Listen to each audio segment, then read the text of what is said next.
Fyodor دوستویسکی کی کتاب idiot, Urdu ترجمہ زوئے انصاری، آواز اظہر نیاز۔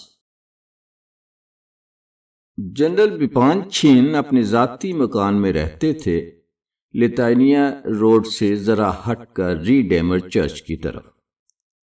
اس عالیشان مکان کے علاوہ، جس کا 5/6 حصہ کرائے پر اٹھا رکھا تھا، جنرل صاحب کا ایک اور زبردست مکان سادوودیا میں تھا اور اس سے بہت بڑی آمدنی تھی۔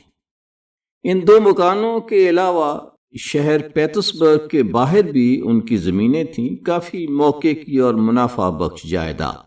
اسی ضلع میں کوئی فیکٹری بھی چلاتے تھے۔ عام طور سے لوگ کہتے تھے کہ کسی زمانے میں جنرل بپانچین سرکاری محصول وصولنے کا ٹھیکہ لیا کرتے تھے۔ فی الحال کئی نامی گرامی جوائنٹ اسٹاک کمپنیوں میں ان کا حصہ بھی تھا اور وزن و وقار بھی۔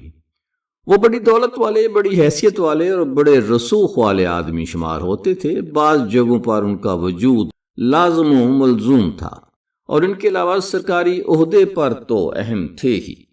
ان کے بارے میں مشہور تھا کہ جنرل بپانچین نے کہیں تعلیم نہیں پائی، کسی سولجر کی اولاد ہیں۔ آخر ذکر صفت سے یقیناً جنرل صاحب کی عزت و آبرو اور بڑھ جاتی، لیکن جنرل میں ساری قابلیت اور ذہانت کے باوجود چھوٹی چھوٹی کمزوریاں ایسی تھیں کہ جن سے اگرچہ درگزر کیا جا سکتا تھا، مگر جنرل کو ان کی طرف اشارہ کنایا تک گوارا نہ تھا۔ ہوشیار اور ذہین آدمی ہونے میں تو خیر کوئی شبہ نہیں۔ مثلاً ایک طریقہ یہ بنا رکھا تھا کہ خود کو آگے مت لاؤ، جہاں ضرورت دیکھو اپنے آپ کو بچھا دو۔ بہت لوگ ان کی سادگی پر فدا تھے، خاص اس بات پر کہ وہ اپنے مقام سے کہیں غافل نہیں ہوتے۔ کاش ان مردم شناسوں کو خبر ہوتی کہ بعض اوقات خود ایوان بپانچین کے باطن کا کیا رنگ رہتا ہے، ان صاحب کا جو اپنے مقام سے غافل نہیں ہوتے۔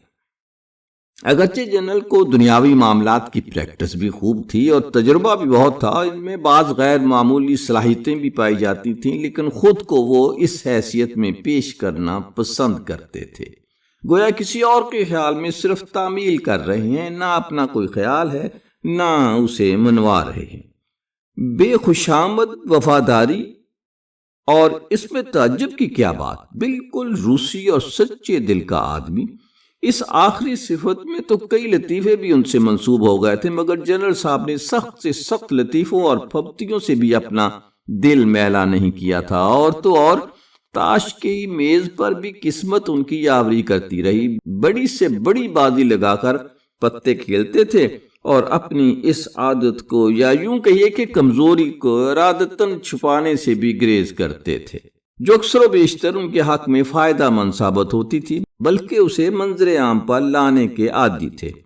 سوسائٹی میں ان کی پی ایچ میل تھی، تاہم بڑے آدمیوں کے دائرے میں۔ ابھی کیا تھا، اچھے دن آگے آنے والے تھے، وقت کٹ رہا تھا۔ وقت ہر طرح کٹ جاتا ہے، جو کچھ ہوتا ہے وقت کے ساتھ اپنی باری میں پیش آ جائے گا۔ جنرل کی عمر بھی جیسا کہ کہتے ہیں 60 پاٹھے کل ملا کر 56 سال ہی ہوئی تھی، اس سے زیادہ نہیں تھی۔ بہرحال عمر کا یہ ایسا دور ہے جس میں آدمی پر بہار آتی ہے۔ عمر کے اس دور کو آج کل صحیح معنی میں زندگی کی شروعات کہا جاتا ہے۔ جنرل صاحب کلے ٹھلے کے آدمی تھے، خوش رنگ، دانت پکے، اگرچہ ان پر کالک آ گئی تھی، گٹھا ہوا بدن، ڈیوٹی پر صبح کے وقت فکر مند اور مصروف تیور، شام کے وقت تاش کی میز پر یا حضور عالی کی پیشی میں خوب حشاش بشاش۔ یہ ساری خصوصیات ان کی موجودہ اور آئندہ کامیابیوں کی راہ ہموار کیے ہوئے تھی، اور جنرل صاحب بہادر کی سیج پر انہوں نے پھول ہی پھول بچھا رکھے تھے۔ جنرل کو خوش و خرم خاندان نصیب ہوا تھا۔ یہاں پھولوں کی سیج نہ سہی، پھر بھی ایسی بہت سی باتیں یکجا تھیں جن پر جنرل صاحب بہادر ایک زمانے سے سنجیدگی اور مکمل یکسوئی کے ساتھ اپنی بڑی سے بڑی آرزوئیں لگائے ہوئے تھے اور جن سے ان کے مقاصد وابستہ تھے۔ زندگی میں ماں باپ کے ارمانوں سے بڑھ کر اہم اور پاکیزہ مقصد کون سا ہوگا؟ انسان اپنے کنبے سے زیادہ اور کسے چاہے گا، کس سے لو لگائے گا؟ جنرل صاحب کے خیال میں ایک ان کی بیوی تھی، 3 بڑی بیٹیاں۔ جنرل کی شادی کو بہت زمانہ گزر چکا تھا، ابھی وہ فوج میں سینئر لیفٹیننٹ تھے کہ تقریباً انہی کی ایک ہم عمر لڑکی سے بیاہ ہو گیا۔ دلہن کو نہ حسن ملا نہ تعلیم۔ البتہ جہیز میں وہ صرف 50 جانوں کی جاگیر لائی، وہی صحیح اسی جہیز کی بنیاد پر جنرل نے آگے چل کر جائیداد کھڑی کی تھی، مگر جنرل کو اپنی کم عمری کی شادی کا کوئی شکوہ بھی نہیں تھا، نہ ملال کہ نوجوانی کی نادانی تھی جو وہ گرہستی کے جھنجھٹ میں پڑ گئے۔ اپنی بیوی کا اتنا ادب کرتے تھے، بلکہ بعض اوقات اتنا ڈرتے تھے کہ محبت تک کرنے لگے۔ بیگم صاحبہ میشکن نام کے نوابی خاندان سے تھیں، اگرچہ کوئی بڑا نامور گھرانہ نہیں تھا، لیکن تھا قدیم عزت داروں میں سے، اور اپنی اصل نسل پر اسے فخر بھی تھا۔ ان وقتوں سے کوئی صاحب اثر بزرگ تھے، اس قسم کے سرپرست جن کی سرپرستی مفت کی ہوا کرتی ہے، نو عمر نوابزادی کی شادی بیاہ کے معاملے میں دلچسپی لینے پر راضی ہو گئے تھے۔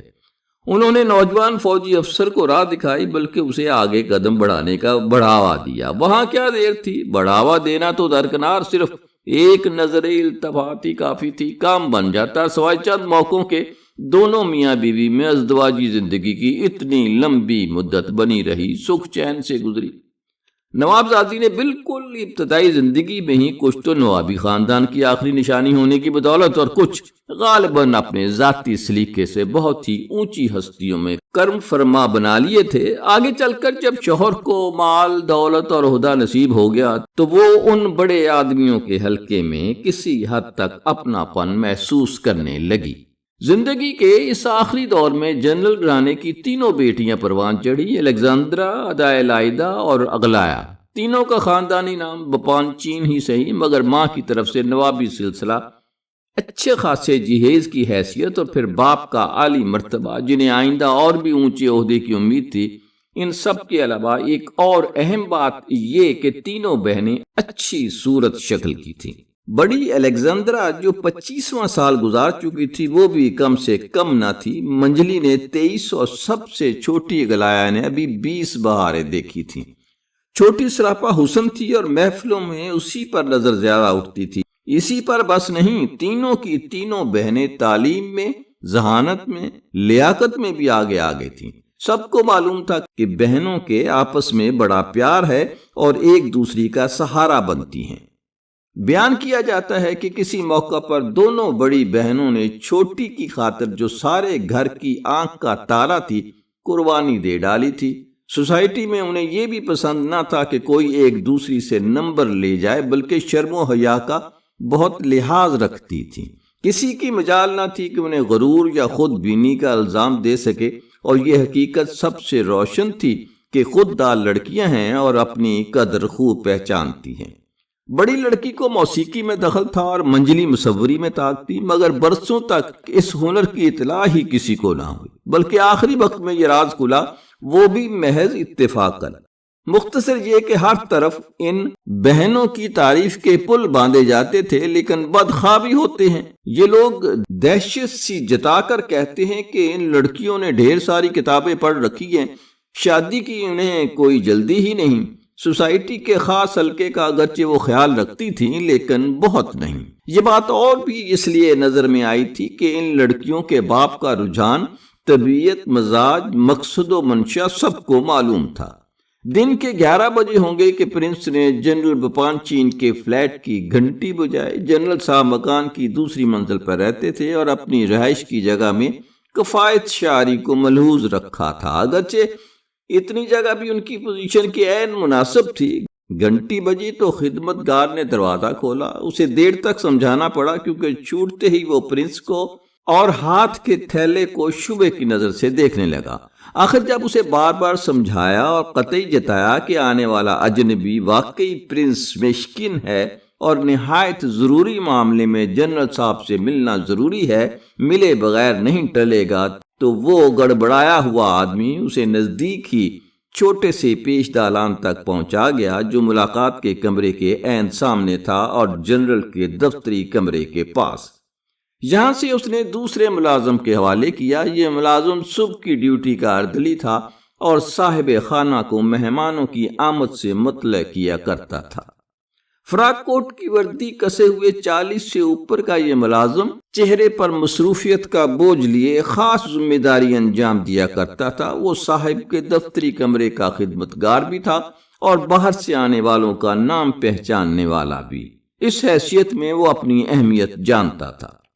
ملاقات کے کمرے میں ٹھہریے اور اپنی یہ پوٹلی یہیں چھوڑ دیجیے۔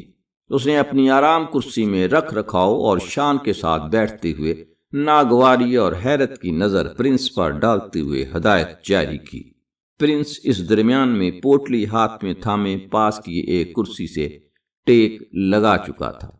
اگر اجازت ہو تو میں یہیں آپ کے پاس بیٹھ کر انتظار کر لوں، وہاں اندر اکیلا کیا کروں گا؟ نہیں، آپ کو پیش دالان میں نہیں ٹھہرنا۔ وجہ یہ ہے کہ ملاقات کے لیے آئے ہیں، مہمان ہیں۔ کیا آپ کو خاص جنرل صاحب سے ہی ملنا ہے؟ ظاہر تھا کہ اردلی کے گلے یہ بات نہیں اتر رہی تھی کہ اس طرح کا آدمی اور اسے جنرل سے ملنے دیا جائے، چنانچہ دوبارہ دریافت کر لیا۔ ہاں، مجھے ضروری کام ہے۔ میں آپ سے یہ نہیں پوچھ رہا ہوں کہ کیا کام ہے، میری ڈیوٹی ہے کہ جو آئے اس کی اطلاع اندر پہنچا دوں، اور میں کہہ چکا ہوں کہ پرائیویٹ سیکرٹری کے بغیر آپ کا نام پہنچانے نہیں جاؤں گا۔ اس شخص کا شک و شبہ برابر بڑھتا جا رہا تھا۔ روز آنے والے وزٹروں کی صف میں اس اجنبی کا جوڑ نہیں بیٹھ رہا تھا، اگرچہ جنرل صاحب سے اکثر بلکہ قریب قریب روزانہ ہی ایک مقررہ وقت میں لوگ اپنے اپنے کام سے ملنے آیا کرتے تھے۔ بعض اوقات الگ الگ کماش کے آدمی ہوتے تھے۔ اردلی کا یہ معمول تھا اور اسے اوپر سے تفصیلی ہدایات بھی تھیں۔ تاہم کوئی شبہ تھا اور اسی لیے اردلی نے طے کیا کہ سیکرٹری سے پوچھے بغیر صاحب کو ہرگز خبر نہیں کرے گا۔ اچھا، تو آپ واقعی باہر ملک سے آئے ہیں؟ آخر اس نے بلا ارادہ سوال کر ہی لیا اور پھر خود ہی گڑبڑا گیا۔ وہ غالباً یہ پوچھنا چاہتا تھا، تو کیا آپ واقعی پرنس مشکن ہیں؟ ہاں، میں گاڑی سے اتر کر سیدھا آ رہا ہوں۔ مجھے معلوم ہوتا کہ آپ پوچھنا چاہتے ہیں کیا واقعی میں پرنس مشکن ہوں، مگر تہذیب نے اجازت نہ دی۔ حیرت زدہ اردلی منہ میں لفظ چبا کر رہ گیا۔ میری بات کا یقین کیجئے کہ جھوٹ نہیں کہا ہے، اور آپ کو میری خاطر جواب دہی نہیں کرنی پڑے گی، اور یہ کہ میرا حلیہ ایسا ہے، ہاتھ میں گٹھڑی ہے، تو اس میں تعجب کی کوئی بات نہیں۔ فی الحال میرے حالات نامناسب ہیں۔ اس نے ہنکارا بھر کر کہا، مجھے اس کا ڈر نہیں۔ دیکھیے نا، صاحب کو اطلاع پہنچانا تو میری ڈیوٹی ہے۔ سیکریٹری صاحب آئیں گے آپ سے بات کرنے، اور اگر آپ وہ بات یہ ہے کہ مطلب یہ تھا کہ معاف کیجئے، تو میں اصل چھوٹا منہ بڑی بات، کہیں آپ جنرل صاحب سے روپیہ وغیرہ مانگنے کے سلسلے میں تو نہیں، ادھر سے جمع خاطر رکھیے، یہ نہیں، مجھے کچھ اور کام ہے۔ آپ مجھے معاف کیجئے گا، لیکن آپ کو دیکھ کر یہ سوال لب پر آ گیا۔ فی الحال تو وہ کرنل صاحب کے ساتھ مصروف ہیں، ان کے پاس سیکرٹری آئے گا کمپنی کا، مطلب یہ کہ کافی دیر انتظار کرنا پڑے گا۔ تو کوئی ایسی جگہ بتا دیں گے جہاں میں پائپ سلگا سکوں؟ پائپ اور تمباکو میرے پاس موجود ہے۔ کیا کہا؟ تمباکو پینا؟ حقارت بھری نافہمی کے ساتھ اردلی نے پرنس کو گھور کر دیکھا، گویا اسے اپنے کانوں پر یقین نہ آ رہا ہو۔ تمباکو کے کش؟ نہیں، یہ وہ جگہ نہیں جہاں دھواں اڑانے کی اجازت ہو۔ اس طرح کا خیال دل میں آیا کیسے؟ آپ کو شرم آنی چاہیے تھی۔ واہ جی، حد ہو گئی۔ میں نے خاص اسی کمرے میں پائپ سلگانے کی اجازت نہیں چاہی تھی۔ مجھے معلوم ہے، میں تو یہ چاہتا تھا آپ اشارے سے دکھلا دیں، میں وہاں نکل کر تمباکو پی لوں۔ عادت کی مجبوری ہے، کوئی 3 گھنٹے سے پائپ نہیں پیا۔ خیر، جیسے آپ کی مرضی۔ معلوم تو ہوگا کہ کہاوت ہے کہ جیسا دیس ویسا بھیس۔ بھلا بتائیے، میں ایسے آدمی کے بارے میں کیسے خبر دوں؟ اردلی بے اختیار بڑبڑاتا چلا گیا۔ اول تو یہ کہ آپ کا اس جگہ پر پایا جانا ہی غلط، ملاقات کے کمرے میں بیٹھنا چاہیے تھا۔ پھر آپ ٹھہرے ایک وزٹر، مطلب یہ کہ مہمان کے درجے میں مجھ سے جواب طلب ہو سکتا ہے۔ کہیں ایسا تو نہیں کہ یہیں ہمارے یہاں رہ پڑنے کے ارادے سے؟ اس نے بات آگے بڑھائی اور پھر ایک بار پرنس کی گٹھڑی کو ترچھی نظر سے دیکھنے لگا۔ گٹھڑی نے اس کے دل کا قرار چھین لیا تھا۔ نہیں، ایسی کوئی بات نہیں، بلکہ اگر مجھ سے یہاں رہنے کو کہا جائے تب بھی نہیں ٹھہروں گا۔ میں تو جنرل صاحب سے صرف تعارف کی خاطر آیا ہوں اور کچھ نہیں۔ کیا کہا؟ صرف تعارف کی خاطر؟ اردلی نے حیرت سے پوچھا۔ اب اس کا شبہ 3 گنا ہو چکا تھا۔ شروع میں تو آپ نے کہا تھا کہ کسی کام سے ملنا چاہتے ہیں، قریب قریب کوئی ایسا کام تو ہے نہیں، مطلب یہ کہ چاہو تو کام بھی ہے، ویسے محض مشورہ کرنا ہے، مگر خاص کام جو ہے مجھ کو وہ ان کی نظر عنایت، کیونکہ میں پرنس مشکن ہوں اور جنرل صاحب کی بیگم صاحبہ مشکن والوں میں سے بس آخری رہ گئی ہیں، مجھ پر اور ان پر یہ سلسلہ ختم ہو جاتا ہے۔ اوہو، تو یوں کہیے رشتہ دار ہیں آپ؟ اردلی نے اب تو بالکل ہی سہم کر جھرجھری لی۔ اتنا بھی نہیں، البتہ اگر دور تک کھینچیے تو ہم میں رشتہ نکل آتا ہے، وہ بھی اتنی دور کا رشتہ کہ فی الحال اسے شمار میں لانا ہی بیجا ہوگا۔ میں نے ایک بار بیگم صاحبہ کو پردیس سے خط لکھا تھا، مگر انہوں نے کوئی جواب نہیں دیا، پھر بھی میں نے سوچا کہ وطن واپسی پر ان سے رابطہ کروں۔ میں اس ساری داستان آپ کو اس لیے سنانے بیٹھا تاکہ شک و شبہ دور کر دوں۔ مجھے دکھائی دے رہا ہے کہ آپ بے چین ہیں، صرف اتنا کہہ دیجئے کہ پرنس مشکن ملنے آیا ہے، اتنے میں ہی میری آمد کا سبب انہیں معلوم ہو جائے گا۔ اگر بلا لیتے ہیں خوب، نہیں بلاتے تو غالباً بہت خوب۔ معلوم ہوتا ہے کہ ملنے سے انکار نہیں کرے گے۔ جنرل صاحب کی بیگم اپنے آبائی خاندان کے سن رسیدہ اور بچے کھچے اکلوتے فرزند سے ملنا ضرور چاہیں گی۔ ان کی بابت یقین سے کہا جا سکتا ہے کہ اپنی اصل نسل کا بہت لحاظ کرتی ہیں۔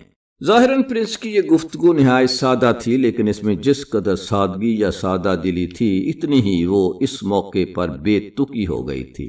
پرانے گھاگ اردلی کو اس بیان میں کوئی بات کھٹکی۔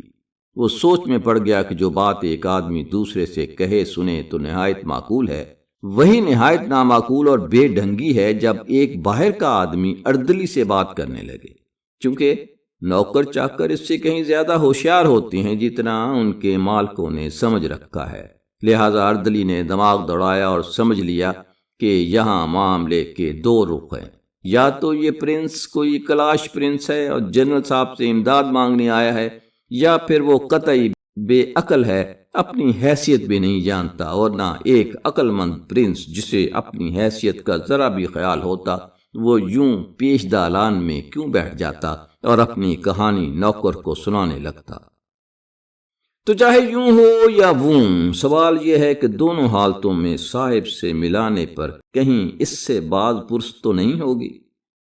بہتر یہی تھا کہ آپ ملاقات کے کمرے میں تشریف رکھیں۔ اردلی نے جس قدر اصرار ممکن تھا خرچ کر دیا۔ ہاں، اگر میں وہاں جا بیٹھتا تو آپ کو یہ ساری تفصیل کیسے سناتا؟ پرنس زندہ دلی سے مسکرایا۔ اگر نہ سناتا تو آپ کی بے چینی اب تک برقرار رہتی۔ میرا حلیہ اور یہ گٹھڑی دیکھ کر اب غالباً آپ کو سیکریٹری کی راہ دیکھنے کی بھی ضرورت نہیں رہی، بس خود اندر جا کر اطلاع دینی۔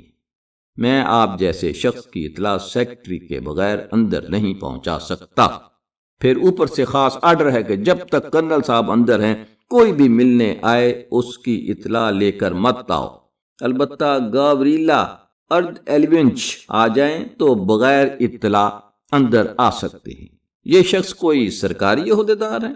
نہیں، گاوریلا صاحب اردولنچ نہیں، وہ تو کمپنی کے عہدیدار ہیں۔ اور دیکھیے، اپنی یہ گٹھڑی ذرا ہٹ کر ادھر رکھ دیجئے۔ میں بھی یہی سوچ رہا تھا، اگر اجازت ہو تو یہ برساتی اوور کوٹ بھی اتارے دیتا ہوں۔ قطعی صاحب کے سامنے برساتی پہن کر نہیں جاتے۔ پرنس اپنی جگہ سے اٹھا، جلدی جلدی برساتی کوٹ اتارا تو اندر بدن پر سلیکے کا سلا ہوا کوٹ پہنے تھا، جو اگرچہ گھس چکا تھا پھر بھی موزوں نظر آ رہا تھا۔ واسکٹ کی جیب میں گھڑی کی چمکتی ہوئی آہنی زنجیر لگی تھی اور زنجیر جینوا کی چاندی والی جیسی گھڑی سے بندھی تھی۔ پرنس ہے تو بے عقل ہی، اردلی نے دل میں طے کر لیا، تاہم جنرل کے خاص خدمتگار کو زیب نہیں دیتا کہ خود اس وزٹر سے باتیں کیے جائے۔ اگرچہ پرنس بلا وجہ اسے اچھا لگا تھا، لیکن دوسری طرف سے دیکھی تو پرنس قطعی طور پر اس کی نظر سے گر چکا تھا۔ جنرل صاحب کی بیگم کب ملاقات کے لیے بلاتی ہیں؟ پھر اپنی جگہ لیتے ہوئے پرنس نے دریافت کیا۔ اس کا مجھ سے کوئی سروکار نہیں، بلا لیتی ہیں، وقت کا کچھ طے نہیں، آنے والے پر منحصر ہے۔ فیشن کرانے والی کو 11 بجے بھی اندر آنے کی اجازت ہے۔ گورولہ ایرولینچ کو بھی اوروں سے پہلے داخلہ ملتا ہے، بلکہ سویرے چھوٹی حاضری میں بھی وہ شریک ہو جاتے ہیں۔ جہاں کمرے زیادہ گرم ہیں، باہر ملکوں میں سردی کے موسم میں اتنے گرم نہیں ہوتے۔ پرنس نے خیال ظاہر کیا، مگر وہاں اس کے بدلے گھر کے باہر اتنی ٹھنڈ نہیں پڑتی، لیکن سردیوں میں گھر ٹھنڈے رہتے ہیں۔ روسی آدمی کو جب تک اس کی عادت نہ ہو وہاں سردی میں رہنا مشکل ہے۔ گھر کو گرم نہیں کرتے اور گھر دوسری وجہ کے بنے ہیں، یعنی آتش دان اور کھڑکیاں۔ آپ بہت عرصے باہر رہے؟ ہاں، 4 سال، مگر ایک ہی جگہ جم کر بیٹھے گزار دیے، گاؤں میں۔ تو یوں کہ یہ کہ اپنے ہاں کی عادت چھوٹ گئی۔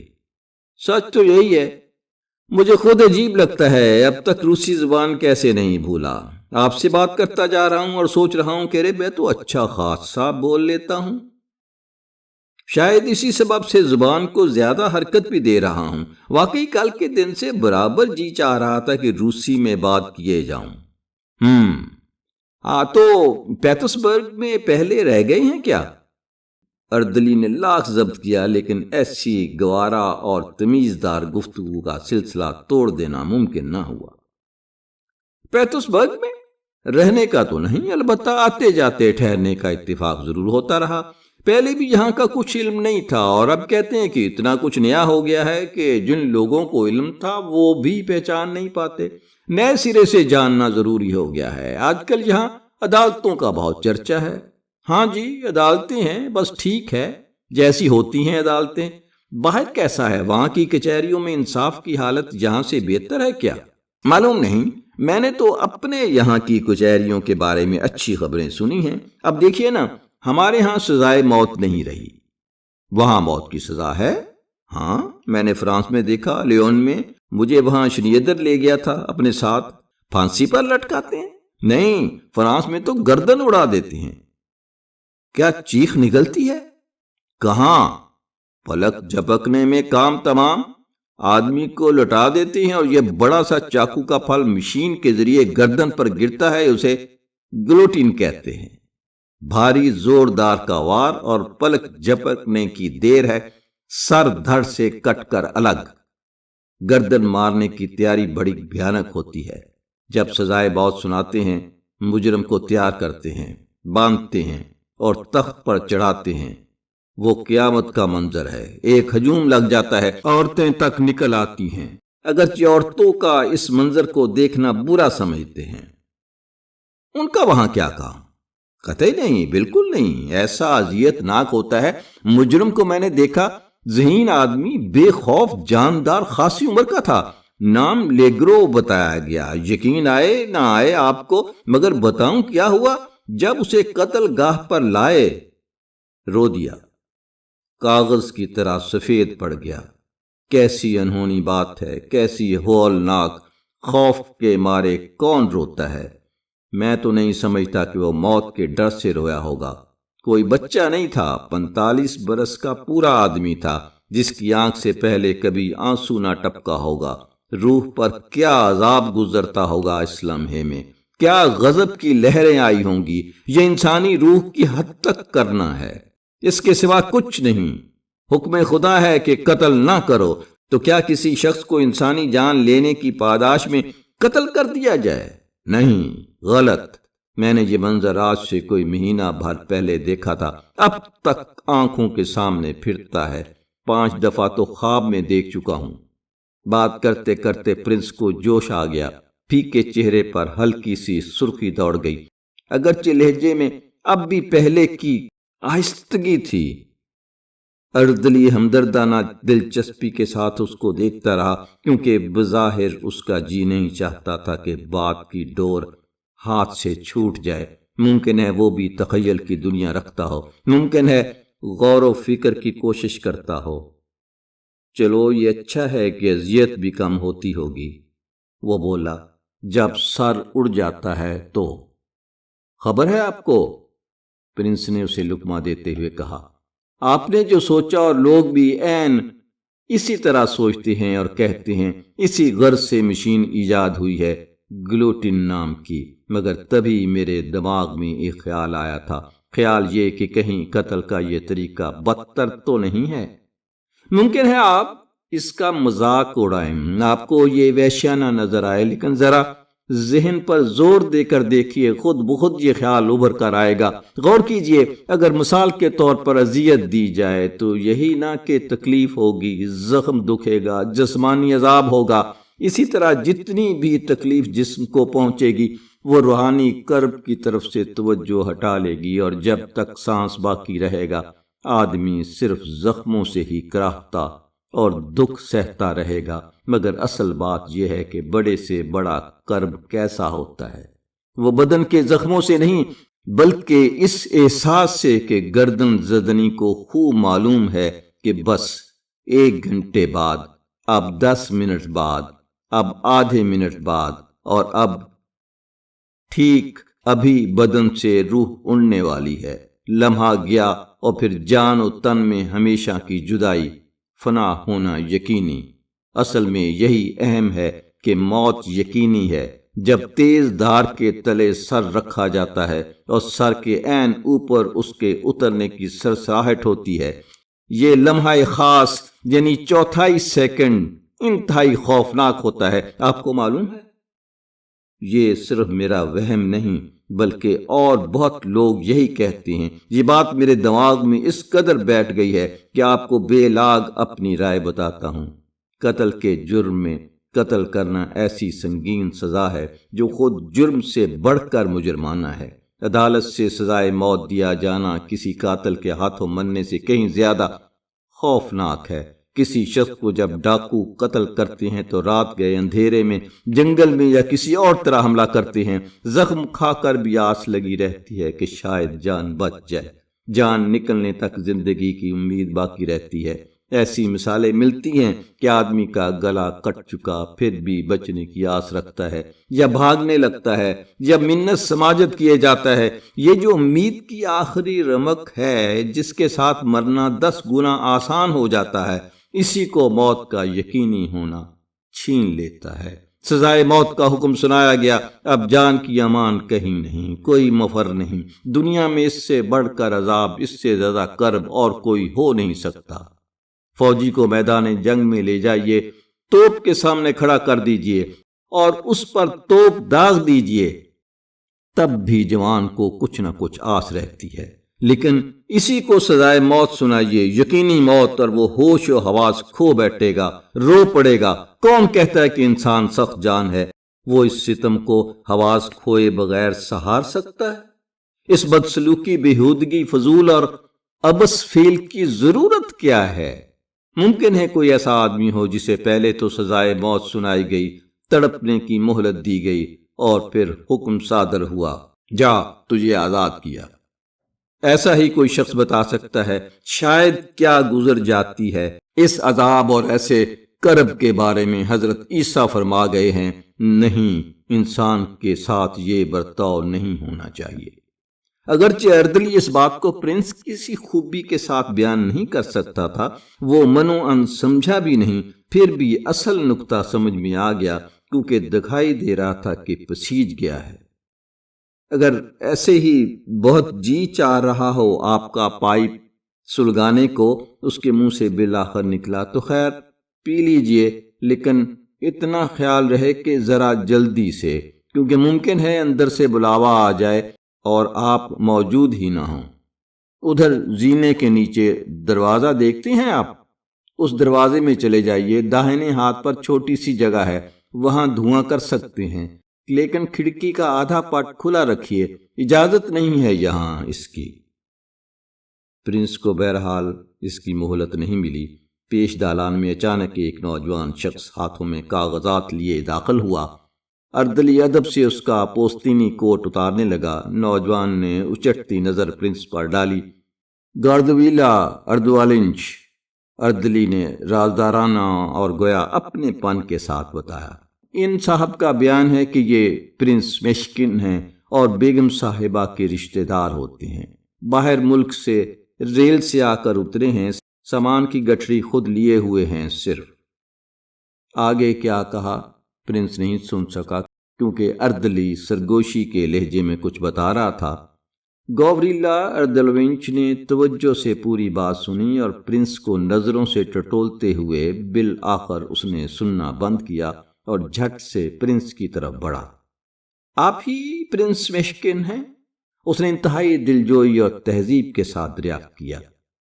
یہ بہت وجیح جوان تھا، عمر ہوگی کوئی 28 سال، شریرہ بدن، سنہرے بال، میانہ قد، چھوٹی سی نیپولین طرز کی داڑھی، ذہین اور نہایت دل فریب ناک نقشہ۔ صرف ایک مسکراہٹ تھی جو اپنی تمام تر دل نوازی کے باوجود ذرا زیادہ ہی نازک تھی۔ مسکراتے وقت جو دانت جھانکتے تھے وہ موتیوں کی طرح بے حد چمکیلے اور ہموار نظر آتے تھے۔ آنکھوں سے اگرچہ خوش مزاجی اور ظاہراً نیک دلی بھی ٹپکتی تھی، تاہم ایک جگہ گڑنے والی اور کریدنے والی کوئی بات ان نظروں میں ضرور تھی۔ دیکھتے ہی پرنس کو آپ سے آپ محسوس ہوا کہ یہ صاحب اکیلے میں ایسے ہرگز نہیں دیکھتے ہوں گے، ممکن ہے کہ کبھی ہنستے بھی نہ ہوں۔ پرنس نے جلدی میں جتنا کچھ کہہ سکتا تھا بیان کر دیا، تقریباً وہی جو ذرا دیر پہلے اردلی کو سنا چکا تھا، اور اس سے بھی پہلے ریگوزین کو۔ گاوریلا اردلونچ اس دوران دماغ پر زور دے کر کچھ یاد کرتا رہا۔ آپ ہی ہیں نا جنہوں نے کوئی 1 سال ہوا، بلکہ ابھی سال بھر نہیں ہوا کہ خط لکھا تھا، غالباً سوئٹزرلینڈ سے بیگم صاحبہ کے نام؟ جی ہاں، بالکل درست۔ پھر آپ کو تو یہاں جانتے ہیں، یاد بھی ضرور ہوگا، جنرل صاحب سے ملنے آئے ہیں نا؟ میں ابھی جا کر اطلاع کرتا ہوں، انہیں ابھی فرصت ہو جائے گی، مگر آپ یہاں بہتر ہوتا کہ ملاقات کے کمرے میں تشریف رکھتے ہیں۔ یہاں کیوں ہیں یہ صاحب؟ اس نے درست لہجے میں اردلی کی طرف رخ کیا۔ میں نے تو پہلے ہی کہا تھا، وہ خود راضی نہ ہوئے۔ اتنے میں دفتری کمرے کا دروازہ کھلا اور کوئی فوجی افسر ہاتھ میں بیگ سنبھالے زور زور سے بولتا ہوا رخصتی انداز میں گردن جھکاتا برآمد ہوا۔ جانیا، ارے تم موجود ہو؟ کمرے کے اندر سے پکار بلند ہوئی۔ فوراً چلے آؤ۔ گاوردیلیا اردلونچ نے سر خم کر کے پرنس سے اجازت لی اور کمرے میں داخل ہو گیا۔